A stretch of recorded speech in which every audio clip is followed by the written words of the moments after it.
Have you ever wondered if it made more sense to pay your mortgage monthly, weekly, accelerated weekly?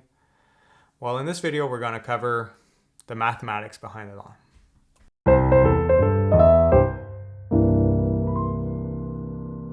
So sometimes I hear that one option is superior to another. And there is some ways of saving interest. I completely agree. But there's something that we have to clarify in this whole process. From a mathematical standpoint, it's irrelevant which of the techniques you use. What's relevant is how much money you put towards your mortgage every year or every month or every so often. Because at the end of the day, how much you put that gets going towards interest versus capital depends on how much money you put in. So naturally, if you have one of the two schemes that puts in $10,000 a year and the other one that puts $15,000 a year, well, in both cases, if you started with the initial same amount of money to pay, $200,000, well, in both cases, you still owe the same amount of interest, relatively speaking, if you were to pay it all at the beginning of the year, the $10,000 or $15,000. And in both cases, you have this situation where you're going to pay off your interest and everything else that you paid extra is going to lower how much capital you owe. Which means that if you paid more and you keep on paying more, well, naturally, you're going to finish paying this quicker. So in this situation here, you have a situation that one you're paying more and one you're paying less. Well, naturally, the one that's paying less will pay for a longer period of time. Is going to pay higher interest. So in reality, when you compare all of those payment methods, if there's a difference in how much is being paid in a given year, well, naturally, it's going to lead to less interest. So I often see these people saying, well, if you pay this way, you're going to pay less interest. Yes, you're right, but there's other ways of doing it with the other method.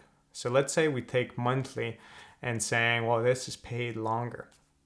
Well, what you can do, though, is we'll talk about this in the mortgage video, but you have other tools that are available to most mortgages, which is you could either increase your payments up to a certain amount without penalties. So sometimes it's double your payments. And you could also offer lump sum payments once a year or twice a year, depending on the mortgage that you have. Lump sum like being a big sum that you can put towards your capital once or twice a year. In both of those cases, your payments were calculated based on you just paying that. So as soon as you accelerate or you double your payments, all that extra money goes to lowering your capital. And the same thing goes with the lump sum payment concept. That extra money goes to lowering your capital. So then you could think, well, that option is probably superior to the other one. That because I've made my payments and all of this is lowering my capital, I must be paying off faster. I must be saving interest. And yes, you're paying faster and yes, you're saving interest. By the end of the day, if you think about first year in both scenarios, what's really important is how much you've paid in total. So whether you have a scheme that's like I paid over 15 years and in that 15-year scheme, I'm paying these payments of $2,000 per month, or I'm paying over 25 years and it's a smaller amount, but I'm doubling my payments or I'm adding lump sum payments. At the end of the day, if you pay the same amount of money in that same year, well, your interest that you owe, let's say it's a $200,000 house and it's 5% interest. Well, roughly speaking, on that $200,000 house at 5% interest, you will owe $10,000 of interest on that home for the first year. So anything that you pay above that will lower your capital. So whether you're locking yourself into a payment where you have to pay more than $1,000, a lot more because you're trying to pay it off in 15 years, or whether you're in a 25-year program, but you're adding extra payments, lump sum payments and everything else to then paying off the same amount in both cases. If you pay the same amount, once you've paid that interest, everything else is capital. And then at the second year, if you've paid off the same amount of capital and you redo the same thing, procedure is going to happen naturally. Both will be mathematically equivalent. So at the end of the day, the question that people ask me, and I advise them to do so, is you have two options. Either you lock yourself into an option which forces you to pay more from the get-go and that you won't have a choice. So you won't be able to say, I don't want to pay more this month, or I was planning on putting a lump sum of 5 or 10,000, but in the end, I'm just going to put 2,000 because we decided to go on vacation. If you want to force yourself to save, and that's the whole idea behind some people buying a house, is they like it because it's forced saving versus renting. You don't really have a choice. You have to make your payments.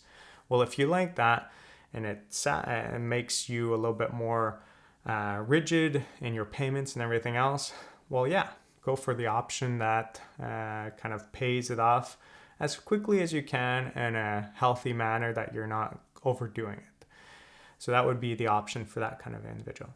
For someone like myself who feels confident managing his money, and I'm good at just kind of like setting myself goals and sticking to them. So in that situation there, I personally prefer to have the option that has lower payments baked in, but if ever I want to pay more, I can.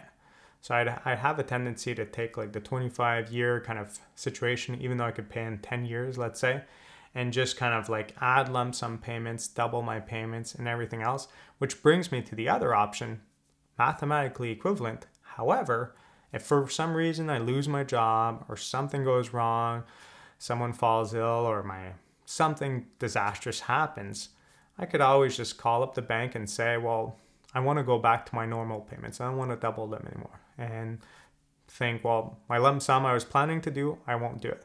And I won't face any penalties because I'll just go back to the prearranged condition.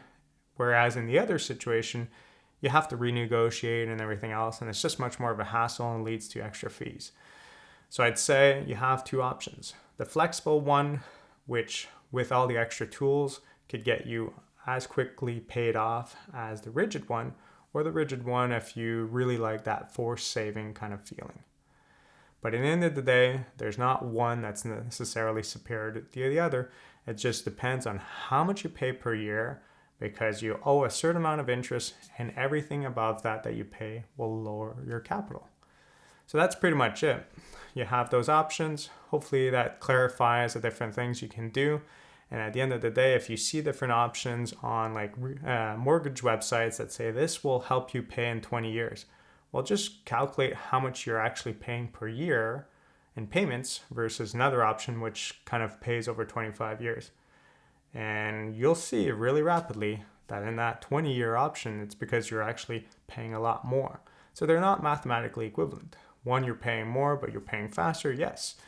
But you're also limiting yourself to vacation time or other things that you could have paid with that extra money. But if you pay the same amount of money per year, regardless of the situation, if you have the same rate, like it's the same company and so on, you're going to lower your mortgage at the exact same rate. So I hope you guys enjoyed this video.